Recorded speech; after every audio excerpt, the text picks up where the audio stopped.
ዛሬ ላይ በመሃል ፒያሳ ላይ ስለ ሱቆች ኪራይና ስለ ቁልፍ ግዢ እናውራ እስቲ።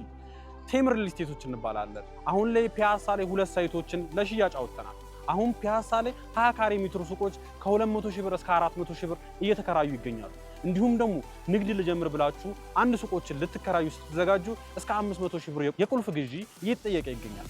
ለምን በትንሽ ብር ራሳችሁን ሱቅ ባለቤት አትሆኑም እያልናችሁ እንገኛለን። ያለምንም ወለድ በረጅም ጊዜም ከፍለው የሚጨርሱበትን እድል አመቻችተንላችኋል። ቴምር ሪል ስቴት እንደሚታወቀው አድዋ 00 ፊት ለፊት አሁን ላይ በ1.4 ሚሊዮን ብር ቅድመ ክፍያ በሙሉ ዋጋ 4 ሚሊዮን ብር 20 ካሬ ሜትር ሱቆችን ይዞላችሁ መጥቷል። በተጨማሪ ደግሞ 100% ለሚከፍሉ ሰዎች ከ10% እስከ 25% ታላቅ ዲስካውንት አድርጎላችኋል። በአንድ ዓመት ከ4 ወር ውስጥ የምትረከቡ ሱቆች ሲሆኑ ይፍጠኑ፣ እንዳያመልጡ። ቴምር ሪል ስቴቶች ነን።